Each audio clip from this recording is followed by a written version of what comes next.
Dhanuka agritech के management से। मौसम विभाग को इस साल मॉनसून सामान्य रहने की उम्मीद है। वहीं एक निजी कंपनी स्काईमेट को लगता है कि एवरेज से कम बारिश होने की आशंका है। मौसम का सीधा असर जो है कृषि से जुड़ी कंपनियों पे पड़ता है, वो चाहे फर्टिलाइज़र की हो, एग्रोकेमिकल की हो, प्रोडक्ट की हो, एफएमसीजी हो, तमाम ऐसी कंपनियों पे इसका असर पड़ता है। मॉनसून की चाल बहुत महत्वपूर्ण होती है। इसके साथ ही एल नीनो का भी एक खतरा बना हुआ है, आशंका बनी हुई है। तो इन सब की वजह से इस सेक्टर में, एग्रोकेमिकल एग्री सेक्टर में क्या असर पड़ सकता है, किस तरह से कंपनियां अपने आप को ब्रेसअप कर रही है, इसके लिए इससे बातचीत करेंगे धानुका एग्रीटेक के मैनेजमेंट से। कंपनी के एमडी हमारे साथ हैं मिस्टर एम के धानुका। धानुका सर, बहुत बहुत स्वागत है आपका सीएनबीसी आवाज़ पर। पहला सवाल तो मुझे यही जानना है कि चूंकि जिस सेक्टर के लिए आपकी कंपनी काम करती है, उस सेक्टर की जो बिग पिक्चर है वो मानसून से कनेक्टेड है, और उसको लेकर के दो एजेंसी के अलग अलग अनुमान है। एक कह रहा नॉर्मल रहेगा, एक कह रहा बिलो नॉर्मल रहेगा, और साथ ही एल नीनो का भी एक खतरा बना हुआ। आप लोगों को क्या असेसमेंट, आप लोग सर इन्हीं की सर्विस लेते हैं या कोई और एजेंसी आपने फॉरेन वाली बढ़िया वाली ले रखी जिससे कि और एक्यूरेट करें? कैसे, क्या आप लोगों का असेसमेंट है?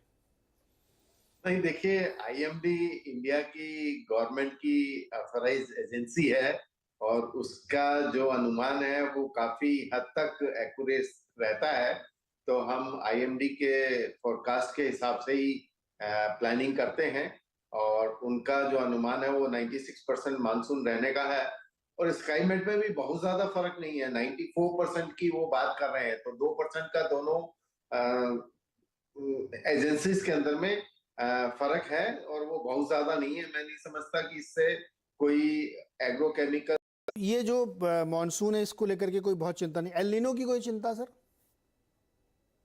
नहीं, देखिए, गवर्नमेंट ने जो इरिगेशन फैसिलिटीज है वो साल दर साल बढ़ती जा रही हैं हम्म। और बहुत सी जगह जो है वो चेक डैम्स और तालाब जो है गवर्नमेंट बना रही है। तो एजुकेशन फैसिलिटी बढ़ने के साथ में डेफिनेटली एग्रीकल्चर जो है वो सिक्योर हो जाती है।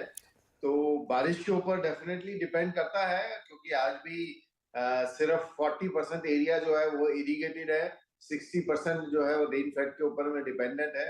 तो बारिश अच्छी होगी तो डेफिनेटली कृषि अच्छी होगी और किसानों को उसका फायदा होगा।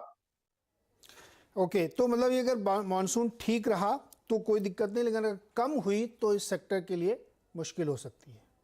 Right sir? हाँ, बिल्कुल। अगर बारिश कम होती है तो 2-3% का जो है वो ग्रोथ के ऊपर में और सेल्स के ऊपर में इम्पैक्ट आ सकता है। जी। आप सर ये बताइए कि चौथी तिमाही बीत गई है और आपका जो बिजनेस परफॉर्मेंस है वो किस तरीके से पैन आउट हो रहा है? मोटे नंबर पर हम अगर हम देखें तो जो उपज के आंकड़े हम लोगों को मोटे मोटे देखते हैं उसमें कोई बहुत बड़ा अंतर नहीं, लेकिन कुछ उपज कम होने का अनुमान थे। उसकी वजह अलग अलग थी, अलग अलग इलाकों में कहीं कहीं सोइंग कम हो पाई थी और बीच में एक अनसीजनल रेन भी हुई थी। कैसा रहा Q4? Q4 was reasonably good. Margin के ऊपर में तो डेफिनेटली प्रेशर था, क्योंकि प्राइसेस जो है हर वीक जो है, हर मंथली बेसिस के ऊपर में कम हो रहे थे और रिड्यूसिंग ट्रेंड के अंदर में कंपनी के पास में जो सिस्टम में इन्वेंट्री होती है वो हाई कॉस्ट की होती है। तो डेफिनेटली मार्जिन्स के ऊपर में प्रेशर आता ही है।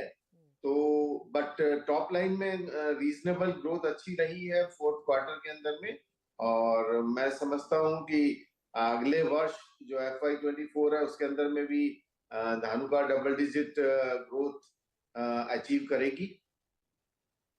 सर ये प्राइसेस क्यों कम हो रहे थे हर महीने, आप कह रहे हैं कम हो रहे थे? क्या बता रहे हैं?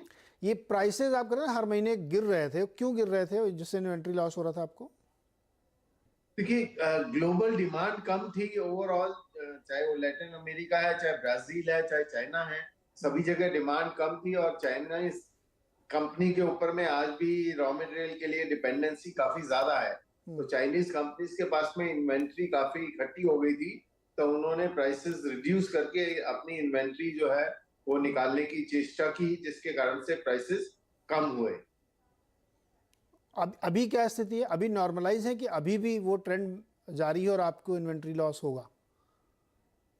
अभी तक तो ये जारी था, लेकिन जैसे जैसे सीजन नजदीक आएगा, जून से जब बारिश आ जाती है तो सीजन एकदम से पिकअप करता है और डिमांड एकदम से आती है। तो मैं समझता हूँ कि जून जुलाई ऑनवर्ड्स जो है वो प्राइसेस जो है बढ़ने चालू होंगे। जून जुलाई से प्राइसेस बढ़ने चालू होंगे। और ये सर एक चीज़ मुझे बताइए कि अब हम लोग एक रिपोर्ट पढ़ रहा था मैं, ग्लोबल फूड सिनेरियो की थी, जिसमें ये था कि जो फूड प्राइसेस हैं वो एक्स्ट्रा ऑर्डिनरी एलिवेटेड थे ग्लोबली, बावजूद इसके कि सिचुएशन नॉर्मलाइज हो गई थी।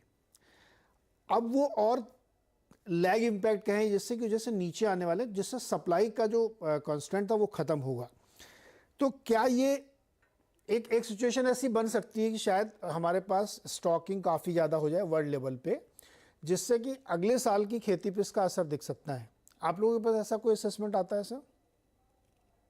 नहीं, देखिए, जो गवर्नमेंट का अनुमान है वो 2.5% ओवरऑल लास्ट ईयर के कंपैरिजन में ग्रोथ का अनुमान है फूड ग्रेन प्रोडक्शन के अंदर में। हालांकि 323 million ton food grain production की गवर्नमेंट ने जो फोरकास्ट की है, और वो all time record high food grain production होगा। लेकिन हमारी पॉपुलेशन भी हर वर्ष बढ़ जाती है, तो मैं नहीं समझता कि कोई ज्यादा इन्वेंट्री हमारे पास में होगी in comparison to last year, क्योंकि अभी भी गेहूं की शॉर्टेज थी, गेहूं के दाम ऊपर जा रहे थे, तो गवर्नमेंट ने पिछले महीने काफी इन्वेंट्री क्लियर की थी। तो मैं नहीं समझता कि ये इन्वेंट्री लेवल्स कोई फूड ग्रेन्स के इंडियन गवर्नमेंट के पास में ज्यादा बैकलॉग इकट्ठा होने जा रहा है। ओके। तो धानुका सर, क्या फिर एक्सपोर्ट अपॉर्चुनिटीज आप देख रहे होंगे? अभी तो बहुत कम एक्सपोर्ट होता है आपका। हाँ बिल्कुल, क्योंकि अभी तक धानुका सिर्फ फार्मुलेशन के अंदर में थी, और फार्मुलेशन के अंदर में एक्सपोर्ट की गुंजाइश कम रहती है।